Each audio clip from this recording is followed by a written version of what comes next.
Last class में हम लोगों ने floating point data type start किया था, जिसमें सबसे पहली कैटेगरी दैट इज फ्लोट मैंने आप लोगों को बता दिया था। 4 बाइट्स वो कंज्यूम करता है, उसकी क्या रेंज होती है, क्या फॉर्मेट स्पेसिफायर्स होते हैं, किस तरीके से वेरिएबल क्रिएट करना है और उसकी वैल्यूज को प्रिंट करवाना है। अब यहाँ पे फ्लोट के बाद जो नेक्स्ट दो फ्लोट टाइप के डेटा टाइप है हमारे पास में, that is double and long double. अब यहाँ पे देखिए, यहाँ पे डबल की जो रेंज है वो तो डिफरेंट है फ्लोटिंग पॉइंट से, लेकिन अगर हम लॉन्ग डबल की बात करते हैं तो जो लॉन्ग डबल है और जो डबल है इनकी रेंज जो है वो सेम होती है। इसी वजह से मैंने यहाँ पे इसकी रेंज स्पेसिफिकली मेंशन नहीं करी है। जो डबल की रेंज है वो भी लॉन्ग डबल की ही रेंज। तो सबसे पहले हमारे पास में है डबल डेटा टाइप। जो डबल डेटा टाइप है वो मेमोरी के अंदर 8 बाइट्स कंज्यूम करता है, और इस डबल डेटा टाइप के लिए हमें जो फॉर्मेट स्पेसिफायर्स काम में लेने होते हैं, that is %lf, %le and %lg। Float के केस में मैंने आपको %f, %e और %g बताया था। तो यहाँ पे डबल के लिए हमारे पास में lf, le और lg काम में लिया जाता है। अब ये दोनों कैरेक्टर्स जो हैं वो स्मॉल लेटर्स में ही हैं, ठीक है। अब यहाँ पे डबल डेटा टाइप की जो रेंज होती है हमारे पास में, that is -1.7 into 10 raised to power 308 to 1.7 into 10 raised to power 308। ठीक है, ये हमारे पास में डबल डेटा टाइप की रेंज होती है।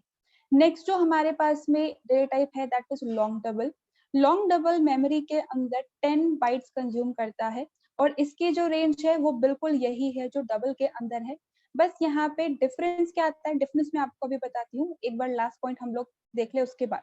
लॉन्ग डबल के लिए जो फॉर्मेट स्पेसिफायर हम लोग काम में लेते हैं, that is %L then f।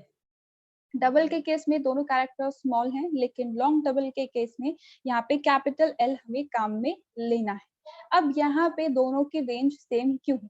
देखिए, कल मैंने आपको एक टर्म बताया था फ्लोटिंग पॉइंट के केस में, दैट इज प्रिसीशन। प्रिसीशन का मतलब क्या होता है? हमारा जो आउटपुट कैलकुलेट हुआ है वो कितना एक्यूरेट है और कितना एग्जैक्ट है। फॉर एग्जाम्पल, मान लीजिए मुझे पाई की वैल्यू को यूज करके कुछ कैलकुलेशंस इंप्लीमेंट करवानी है। अब हो सकता है कि कुछ लोग पाई की वैल्यू को, कंप्लीट पाई की वैल्यू को यूज करें, जैसे कि ये वैल्यू है, और जैसे कि हम लोग कैलकुलेशंस करते हैं तो हम लोग तो शॉर्ट में लिख देते हैं 3.14। तो यहाँ पे 3.14 क्या है, शॉर्टर और सिंपलर वर्जन है। लेकिन अगर मुझे एग्जैक्ट आउटपुट चाहिए, बिल्कुल एक्यूरेट, एक एक पॉइंट सही कैलकुलेट होके आना चाहिए, तो उस केस में हम यहाँ पे कंप्लीट वैल्यू लेते हैं, यानी कि प्रिसीजन वाइज बिल्कुल करेक्ट वैल्यू कंसिडर करते हैं। तो अगर हमें यहाँ पे सिंपल डेसिमल टाइप की वैल्यूज चाहिए जिनमें डेसिमल पॉइंट प्रेजेंट है, तो हम फ्लोट डेटा टाइप की हेल्प से वेरिएबल क्रिएट करते हैं। लेकिन अगर हमें प्रिसीजन वाइज आउटपुट चाहिए कि करेक्ट फॉर्म में आउटपुट हमारा कैलकुलेट होके आना चाहिए, तो फिर हम लोग डबल या फिर लॉन्ग डबल को काम में लेते हैं। बाकी मोस्ट ऑफ द टाइम जब हम लोग प्रोग्राम्स क्रिएट करेंगे तो वहाँ पे फ्लोट टाइप का वेरिएबल ही क्रिएट होगा, क्योंकि नॉर्मली प्रोग्रामिंग में इतना प्रिसीजन हमें नहीं चाहिए।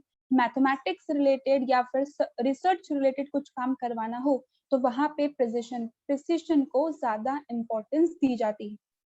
तो फ्लोट से एग्जैक्ट डबल प्रिसीशन होता है डबल डेटा टाइप का, और इस डबल से भी ज्यादा प्रिसीशन होता है लॉन्ग डबल टाइप का। तो इनमें डिफरेंस सिर्फ यही है कि यहाँ पे लॉन्ग डबल सबसे ज्यादा प्रिसीशन हमें देगा, यानी कि सबसे ज्यादा एक्यूरेट वैल्यू हमें करेक्ट करके देगा।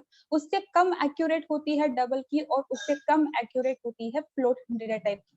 तो डिपेंडिंग अपॉन द रिक्वायरमेंट आपको किस फॉर्म में आपका रिजल्ट कैलकुलेट करवाना है, कितना प्रिसीशन उसके अंदर होना चाहिए, हम उस टाइप का वेरिएबल यहाँ पे क्रिएट कर सकते हैं। अब यहाँ पे मैंने लास्ट क्लास में भी कहा था, साइंड और अनसाइंड जैसा कोई कंसेप्ट फ्लोटिंग के अंदर हमारे पास में अवेलेबल नहीं होता है, और यहाँ पे जो ये इनकी रेंजेस हैं वो फिक्स है।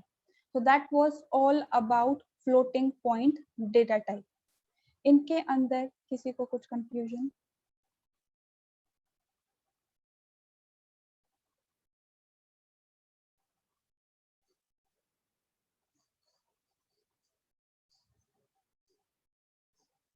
ऑलराइट, तो अब यहाँ पे जब मैंने आप लोगों को डेटा टाइप्स का फर्स्ट डे इंट्रोडक्शन दिया था, तब मैंने वहां पे कहा था कि हमारे पास में जो डेटा टाइप्स होते हैं वो दो तरीके के होते हैं। एक तो होता है प्री डिफाइंड और एक होता है यूजर डिफाइंड। प्री डिफाइंड जो कि पहले से प्रोवाइड करवा दिए गए, जिसमें दो कैटेगरीज हम लोगों ने देखी है, न्यूमेरिक और नॉन न्यूमेरिक। न्यूमेरिक के अंदर एग्जिस्ट करता है इंटीजर और फ्लोटिंग पॉइंट। इंटीजर के अंदर हमारे पास में इंट और लॉन्ग है, और इंट में भी साइंड अनसाइंड और लॉन्ग में भी साइंड और अनसाइंड, ठीक है। सिमिलरली जो हमारे पास में सेकेंड न्यूमेरिक टाइप है that is floating. Floating point के अंदर फ्लोट, डबल और लॉन्ग डबल, तीन डेटा टाइप हमने डिस्कस किए हैं। नॉन न्यूमेरिक के कैटेगरी में सिर्फ हमारे पास में क्या डेटा टाइप होता है, और ये जो सारे डेटा टाइप्स हैं ये सब मिलके बनाते हैं प्री डिफाइंड डेटा टाइप। अब इन्हीं प्री डिफाइंड डेटा टाइप्स को यूज करके हम फ्यूचर में कुछ ऐसे प्रोग्राम्स क्रिएट करेंगे जहां पे हम अपने अकॉर्डिंग डेटा टाइप्स क्रिएट करेंगे। हम इन्हीं फ्लोट, इन्हीं इंट, इन्हीं कैर, इन्हीं डबल डेटा टाइप्स को काम में लेंगे अपने अकॉर्डिंग डेटा टाइप्स को क्रिएट करने के लिए, पर वो आगे आने वाले सेशंस में आएगा। तो यूजर डिफाइंड कैटेगरी तो हम फ्यूचर वाले सेशंस में ही डिस्कस करेंगे। लेकिन यहाँ पे एक और चीज आती है डेटा टाइप्स के अंदर। देखिए, जब भी हम प्रोग्रामिंग लैंग्वेजेस की बात करते हैं तो एक होता है न्यूमेरिक टाइप की वैल्यू जिसमें पॉइंट है और जिसमें पॉइंट नहीं। एक होता है नॉन न्यूमेरिक टाइप की वैल्यू जैसे कि कैरेक्टर हम लोगों ने देखा। लेकिन इसके अलावा प्रोग्रामिंग लैंग्वेजेस के अंदर एक और डेटा टाइप प्रेजेंट होता है जो कहलाता है बुलियन डेटा टाइप। अब ये बुलियन डेटा टाइप जो होता है सिर्फ दो वैल्यू से मिलके बना होता है, that is true and false. अब यहाँ पे सी के अंदर ये किस तरीके से काम करता है ये डिस्कशन तो हम बाद में करेंगे। इसे काम में क्यों लिया जाता है पहले हम उसकी बात करते हैं। देखिए, मान लीजिए कि मेरी एक कंपनी है, अभी फेस्टिव सीजन आ रहा है, दिवाली आ रहा है, तो हम लोग बोनसेस प्रोवाइड करते हैं अपने एम्प्लॉयज को। तो मैंने यहाँ पे ये कहा है कि जिस भी एम्प्लॉय की सैलरी 25,000 से ज्यादा है उसको 5% बोनस देना है। जिस भी एम्प्लॉय की सैलरी 25,000 से कम है उसको 2% बोनस देना है। और जिस भी एम्प्लॉय की सैलरी 25,000 है, एग्जैक्ट 25,000, उसको 3% बोनस हमें प्रोवाइड करना है। ये सारी चीजें मैंने अपने जो मेरे अंदर काम करते हैं एम्प्लॉय, मैंने उसको इन्फॉर्मेशन दे दी कि इसके अकॉर्डिंग आपको बोनसेस प्रोवाइड करने हैं। अब वो क्या करेगा, वन बाय वन सारे एम्प्लॉयज की सैलरीज को चेक करेगा, तभी तो वो बोनसेस प्रोवाइड करवा पाएगा, नहीं तो कैसे काम होगा। तो यहाँ पे मैंने क्या किया, सैलरी नाम का एक वेरिएबल क्रिएट कर लिया जिसके अंदर वन बाय वन मैं सारी सैलरीज स्टोर करवा रही हूँ, ठीक है। अब यहाँ पे हम इस सैलरी को कंपेयर करवाएंगे वो तीन वैल्यूज से जो मैंने कही है। क्या 25,000 से ज्यादा है, क्या 25,000 से कम है, क्या 25,000 के बराबर है। तो जब भी हम कुछ इस तरीके के कंपैरिजंस करते हैं तो या तो हमारा आंसर ट्रू आता है या फिर हमारा आंसर फॉल आता है। मान लीजिए कि मैंने कहा है कि एम्प्लॉय की सैलरी है 30,000, तो 30,000 क्या 25,000 से बड़ा है, ग्रेटर देन है? हाँ, ऑफ कोर्स 30,000 बड़ा होता है 25,000 से। तो यहाँ पे जो ये सिचुएशन है ये हमारी ट्रू हो जाएगी। सिमिलरली अगर मैं यहाँ पे कहूँ 30,000 लेस देन 25,000, 30,000 लेस देन थोड़ी होता है, तो ये क्या हो गया, ये फॉल्स हो गई। तो जब भी हमें किसी तरीके के कंपैरिजंस करने होते हैं तो उन कंपैरिजंस का जो हमारे पास में आंसर आता है वो हमेशा ट्रू और फॉल्स के अंदर ही आता है। और ये जो ट्रू और फॉल्स वैल्यूज होती हैं ये कहलाती हैं बुलियन वैल्यूज या फिर बुलियन डेटा टाइप भी हम इन्हें कहते हैं। लेकिन सी लैंग्वेज के अंदर Boolean data type directly supported नहीं है। जो डेटा टाइप्स हम लोगों ने डिस्कस किए हैं सिर्फ वही कैटेगरीज यहाँ पे अवेलेबल हैं। तो फिर ये ट्रू और फॉल्स वाला काम कैसे होगा? देखिए, यहाँ पे जो ट्रू और फॉल्स वाला काम होता है वो करवाया जाता है 0 और 1 को यूज करके। मतलब क्या है, देखिए जैसे कि मैंने कहा आंसर ट्रू है या फिर आंसर फॉल्स है। अगर आंसर फॉल्स आता है तो सी यहाँ पे फॉल्स प्रिंट नहीं करता बल्कि ये हमें देता है 0 एज अ आउटपुट। तो अगर हमारे पास में कभी भी कोई ऐसी सिचुएशन आती है जहां पे मैंने किसी तरीके का कंपैरिजन किया है और आंसर मेरा फॉल्स आया है, तो उस केस में हमारी स्क्रीन पर जो आउटपुट डिस्प्ले होगा दैट विल बी 0। तो सी लैंग्वेज 0 को फॉल्स के तौर पे ट्रीट करता है। अब 0 के अलावा हमारे पास में जितनी भी वैल्यूज बची हुई हैं, 10, -1, 2, 25, 30, 45, -35, जितनी भी वैल्यूज है, जितनी भी नॉन जीरो वैल्यूज होती हैं, सी लैंग्वेज उन सारी वैल्यूज को ट्रू कंसिडर करता है।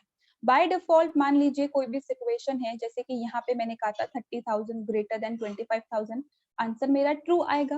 तो ट्रू को रिप्रेजेंट करने के लिए सी लैंग्वेज 1 को काम में लेता है। तो कभी भी हमारी जो ये सिचुएशन है, अगर ये ट्रू हो जाए तो हमारी स्क्रीन पे जो आउटपुट आएगा दैट विल बी 1, और अगर सिचुएशन हमारी फॉल्स हो जाए तो हमारी स्क्रीन पर आउटपुट आएगा 0। तो सी लैंग्वेज इंटरनली 0 को फॉल्स के तौर पे ट्रीट करती है और 1 को ट्रू के तौर पे ट्रीट करती है। और इन बुलियन टाइप की वैल्यूज को प्रिंट करवाने के लिए हम काम में लेते हैं %d as a format specifier. 0 और 1 इजिली हम लोग इंटीजर के कैटेगरी में काम में लेते हैं ना, इंटीजर्स में होते हैं, साइन में भी होता है, अनसाइन में भी होता है 0 और 1। तो इसी वजह से यहाँ पे 0 और 1 को प्रिंट करवाने के लिए %d फॉर्मेट स्पेसिफायर ही काम में लिया जाता है। आगे जाके हम लोग एक टॉपिक कवर करेंगे ऑपरेटर्स का। उस ऑपरेटर्स में ये जो कंपैरिजन वाला पार्ट है, ये आप लोगों को और क्लियर हो जाएगा, बिकॉज इन कंपैरिजन के लिए पूरी एक अलग से कैटेगरी बनाई गई। तो वहां पे जो ट्रू और फॉल्स है या फिर 0 और 1 जो है, वो वहां पे सबसे ज्यादा काम में आता है। जैसे जैसे टॉपिक हम लोग कवर करते जाएंगे, 0 और 1 का यूसेज आपको और क्लियर होता जाएगा। अभी के लिए मैंने एक छोटा सा एग्जाम्पल यहाँ पे ऐड किया है। मान लीजिए कि यूजर ने कहा है कि मैं आपको 2 नंबर इनपुट करके दूंगा और आपको मुझे ये बताना है कि बड़ा नंबर है या नहीं, या छोटा नंबर है या नहीं। ठीक है, कंपैरिजन करके बताना है, 2 वैल्यूज के प्रोवाइड करवाने। तो सबसे पहले यूजर ने कहा कि मुझे ये चेक करके बताओ, क्या 9 लेस देन है 12 से। ऑब्वियसली 9 छोटा होता है, 12 बड़ा होता है, तो 9 लेस देन है 12 से। हाँ, हमारा आंसर सही होगा। हम लोग कहेंगे ना, हाँ बिल्कुल सही कहा आपने, तो ऐसे ही होता है। तो यहाँ पे इसका मतलब क्या है, हमारा आंसर ट्रू आएगा। तो ट्रू को रिप्रेजेंट करने के लिए सी लैंग्वेज 1 काम में लेता है। तो अगर हम प्रिंटफ स्टेटमेंट के अंदर कुछ इस तरीके का स्टेटमेंट लिखते हैं, तो हमारी आउटपुट स्क्रीन पर 1 एज अ आउटपुट डिस्प्ले होके आएगा, क्योंकि हमारी कंडीशन क्या है, हमारी जो ये सिचुएशन है, जो हमने यहाँ पे स्टेटमेंट लिखा है, वो ट्रू हो चुका है। सिमिलरली एक और स्टेटमेंट मैंने यहाँ पे मेंशन किया है, 19 इज लेस देन 12।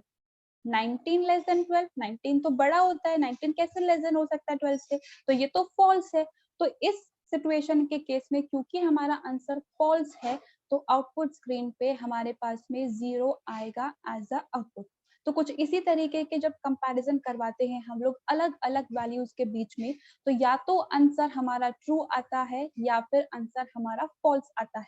अब इन ट्रू और फॉल्स के केस में 1 और 0 को आउटपुट स्क्रीन पर प्रिंट करवाया जाता है। तो यहाँ पे बुलियन वैल्यू को यूज करने का कुछ इस तरीके का तरीका है।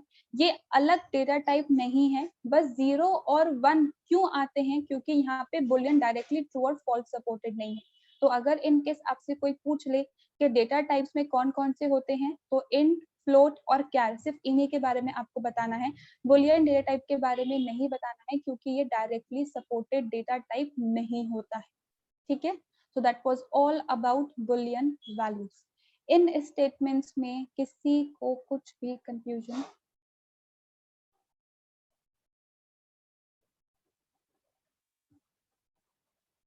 लास्ट क्लास में या उससे पहले जो हमारी क्लास हुई थी, आप में से किसी एक स्टूडेंट ने मुझसे पूछा था कि अगर हमें यहाँ पे वेरिएबल के अंदर इनपुट लेना है, तो हमें बार बार स्कैनफ स्टेटमेंट लिखना जरूरी है क्या? हम एक ही स्कैनफ के अंदर क्या सारे वेरिएबल के अंदर इनपुट नहीं ले सकते? तो मैंने कहा था ऑफकोर्स हम ले सकते हैं। डेटा टाइप्स के बाद में एक प्रोग्राम आप लोग को बता दूंगी, तो वही प्रोग्राम मैंने यहाँ पे मेंशन किया है। बहुत ही सिंपल सा प्रोग्राम है। मैंने यहाँ पे बेसिकली यूजर से 2 नंबर्स का इनपुट लिया है और उन दोनों नंबर्स को ऐड करवा के मैंने रिजल्ट जो है वो डिस्प्ले करवाया है। आई होप सबको ये इमेज विजिबल हो रही होगी। Program to take input of 2 numbers and display their sum. ठीक है, अब यहाँ पे किसी भी प्रोग्राम को क्रिएट करना है, वही हमारे सेम रूल्स रहेंगे। सबसे पहले हमें हेडर फाइल्स को इंक्लूड करना है, उसके बाद हमारे प्रोग्राम का starting point that is main. अब यहाँ पे स्टार्ट और स्टॉप, ओपनिंग करली ब्रेस एंड एंडिंग करली ब्रेस, इसके बीच में सारे स्टेटमेंट्स हमें मेंशन करने होते हैं। तो सबसे पहले तो यहाँ पे आएगा वेरिएबल डिक्लेरेशन स्टेटमेंट। हम एक्चुअली में किस टाइप की वैल्यू पे काम करवाने वाले हैं, तो यहाँ पे मैंने इंट डेटा टाइप को काम में लिया है और 3 वेरिएबल्स यहाँ पे क्रिएट करे हैं, num1, num2 and result. num1 और num2 के अंदर तो मुझे इनपुट लेना है और रिजल्ट के अंदर मैं यहाँ पे आउटपुट को स्टोर करवाऊंगी और फिर उसे डिस्प्ले करवाऊंगी। तो वेरिएबल डिक्लेरेशन स्टेटमेंट के बाद नेक्स्ट जो हमारा स्टेटमेंट होता है that is clear screen, console screen को क्लियर करना, तो उसके लिए clr फंक्शन। उसके बाद मैंने यहाँ पे एक प्रिंटफ स्टेटमेंट मेंशन किया है जिसमें मैंने यूजर को कहा है कि उसे एक नंबर, मतलब उसे नंबर्स का इनपुट देना है। तो प्रिंटफ मैसेज, जैसे कि मैंने कल भी कहा था प्रॉब्लम सेशन के अंदर, यूजर को इंडिकेट करने के लिए हम प्रिंटफ फंक्शन को काम में लेते हैं ताकि उसे समझ में आ जाए कि किस टाइप की वैल्यू उसे इनपुट करनी है। तो enter number is equals to simply एक मैसेज मैंने डिस्प्ले करवाया है। उसके बाद अब यहाँ पे मेन पार्ट है हमारा स्कैन एफ फंक्शन, जहाँ पे हम यूजर से इनपुट लेते हैं। अगर आप चाहो तो आप मल्टीपल स्कैन एफ को काम में ले सकते हो, हर एक वेरिएबल का अलग अलग इनपुट ले सकते हो, और अगर चाहो तो सेम स्टेटमेंट में भी काम हो सकता है। अब उसके लिए आपको करना क्या होगा, फॉर्मेट स्पेसिफायर्स है हमेशा डबल कोट्स के अंदर आते हैं, तो सबसे पहले हमें यहाँ पे डबल कोट्स ही स्टार्ट करना है। अब इस डबल कोट्स के अंदर हमें बिना किसी स्पेस के, बिना किसी स्पेशल कैरेक्टर के, एक के बाद एक, one after another format specifiers को मेंशन करना होता है। तो यहाँ पे मेरे पास में दो वेरिएबल्स हैं num1 एंड num2, और दोनों जो वेरिएबल्स हैं वो इंटीजर टाइप के हैं, और इंटीजर के लिए क्या फॉर्मेट स्पेसिफायर होता है, %d। तो यहाँ पे ये मेरा पहला %d है और ये दूसरा %d है। जितने वेरिएबल्स के अंदर हम इनपुट लेते हैं उतने फॉर्मेट स्पेसिफायर्स यहाँ पे हमें स्पेसिफाई करने होते हैं, एक के बाद एक कंटिन्यूस हैं, किसी भी तरीके का स्पेस, किसी भी तरीके का कोई स्पेशल सिंबल यहाँ पे नहीं आता है। उसके बाद double quotes close, then comma. उसके बाद यहाँ पे हमें वेरिएबल एड्रेस स्पेसिफाई करना होता है, कहाँ जाके हमारी वैल्यू स्टोर होगी मेमोरी के अंदर, तो address of num1 comma address of num2। अब वेरिएबल्स को भी हमें कॉमा से सेपरेट करके मेंशन करना होता है। मान लीजिए यहाँ पे एक और वेरिएबल होता num3 नाम का, तो यहाँ पे हम तीसरा %d लिखते और यहाँ पे num2 के बाद कॉमा एड्रेस ऑफ num3 लिखा जाता। तो तीनों वेरिएबल्स के अंदर हम एक ही स्कैनफ के थ्रू इनपुट ले सकते हैं। आपकी चॉइस है, आपको सेम स्टेटमेंट लिखना है, एक सिंगल स्टेटमेंट लिखना है, या फिर मल्टीपल स्टेटमेंट्स लिखने हैं। It can be up to your choice, ठीक है। अब उसके बाद इनपुट आ चुका है, अब करवाना क्या है, कैलकुलेशन करवानी है। कैलकुलेशन के लिए हम लोग फॉर्मूला काम में लेते हैं, तो फॉर्मूला क्या होगा, दो नंबर्स का एडिशन करवाना है, तो num1 प्लस ऑफ num2। अब ये हमारा एक फॉर्मूला है, फॉर्मूला का ये लेफ्ट हैंड साइड है और ये फॉर्मूला का राइट हैंड साइड है। राइट हैंड साइड सबसे पहले सॉल्व होगा, यानी कि दोनों नंबर्स का एडिशन किया जाएगा और एक आउटपुट हमारा जनरेट होगा, ठीक है, जो कैलकुलेशन का आउटपुट है। फिर उसे मैंने रिजल्ट नाम के वेरिएबल के अंदर स्टोर करवा दिया है। अब सिंपली नेक्स्ट स्टेटमेंट में मैंने इस रिजल्ट की वैल्यू को प्रिंट करवाया है, रिजल्ट ऑफ एडिशन इज। अब यहाँ पे वेरिएबल की वैल्यू को प्रिंट करवाने के लिए भी फॉर्मेट स्पेसिफायर आता है, तो रिजल्ट ऑफ एडिशन इसके बाद मैंने %d लिखा है, double quotes close, comma and result. तो जो भी हमारा आउटपुट जनरेट होके आया होगा वो यहाँ पे डिस्प्ले हो जाएगा। अब यहाँ पे जरूरी नहीं है कि हम हर बारी किसी फॉर्मूला के रिजल्ट को स्टोर करवाने के लिए एक तीसरा वेरिएबल क्रिएट करें। हम यहाँ पे डायरेक्टली इस फॉर्मूला को प्रिंट एफ स्टेटमेंट के अंदर भी लिख सकते हैं। कैसे लिखा जाता है, वो है यहाँ पे हमारा सेकेंड प्रिंट एफ स्टेटमेंट। अब यहाँ पे दोनों जो स्टेटमेंट्स के आउटपुट है वो सेम लाइन में नहीं आए, अलग अलग लाइन के अंदर आए, तो इसलिए मैंने यहाँ पे इस मैसेज से पहले /n को काम में लिया है। अब यहाँ पे आप चाहो तो %d के बाद भी /n लिख सकते हो, या फिर आप मैसेज के पहले भी /n लिख सकते हो, it's up to your choice. बस मुझे नेक्स्ट लाइन में कहाँ पे आना है, जहाँ पे भी आपको नेक्स्ट लाइन इंसर्ट करवानी है, न्यू लाइन इंसर्ट करवानी है, उसके पहले उस जगह पर आपको /n लिख देना है। तो अब ये मैसेज डिस्प्ले करवाने के बाद हम आ जाएंगे नेक्स्ट लाइन में, फिर से मैसेज आएगा रिजल्ट इज %d। अब %d यहाँ पे मैं रिजल्ट वेरिएबल को काम में नहीं ले रही हूँ, यहाँ पे मैं सिंपल मेरा फॉर्मूला लिख रही हूँ। तो फॉर्मूला क्या है हमारा, num1 प्लस ऑफ num2, तो यहाँ पे मैंने लिख दिया है num1 प्लस ऑफ num2। तो प्रिंटफ के अंदर भी अगर आप चाहो तो डायरेक्टली फॉर्मूलाज मेंशन कर सकते हो, जो ये एक्सप्रेशन होती है हमारी, आप इसको मेंशन कर सकते हो। जो भी कैलकुलेट होके आएगा, जो भी वैल्यू यहाँ पे कैलकुलेट होके आएगी, वो इधर आके सब्स्टिट्यूट हो जाएगी। तो वेरिएबल क्रिएट करना है तो ठीक है, क्योंकि और अगर चाहो तो आप उसको स्किप भी कर सकते हो। अब यहाँ पे दोनों में से कौन सा मेथड काम में आएगा? देखिए यहाँ पे मुझे कहा गया है कि 2 नंबर का इनपुट लेके उनका रिजल्ट डिस्प्ले करवाओ, तो सिर्फ रिजल्ट ही तो डिस्प्ले करवाना है, उसको यूज करके कुछ और काम थोड़ी करवाना है, तो रिजल्ट डिस्प्ले करवा दिया। मान लीजिए मुझे ये कहा गया है कि सम को कैलकुलेट करने के बाद आपको उसकी टेबल भी डिस्प्ले करवानी है, ठीक है? तो यहाँ पे जो रिजल्ट कैलकुलेट होके आया है, मुझे उस रिजल्ट को यूज करके कोई और दूसरा काम भी करवाना है, तो उस केस में वहां पे वेरिएबल को क्रिएट करना सही रहेगा। बाकी अगर सिंपल आपको कैलकुलेशन करके रिजल्ट डिस्प्ले करवाना है, तो थर्ड वेरिएबल का जो क्रिएशन है आप उसको अवॉइड कर सकते हो, डायरेक्टली यहाँ पे आप डिस्प्ले करवा सकते हो। अब इस स्टेटमेंट के बाद सिंपली मैंने गेट ch लिखा है, ताकि जब तक मैं इनपुट नहीं दूं मेरी स्क्रीन होल्ड करके रखे, ठीक है? उसके बाद यहाँ पे कर्ली ब्रेस क्लोज।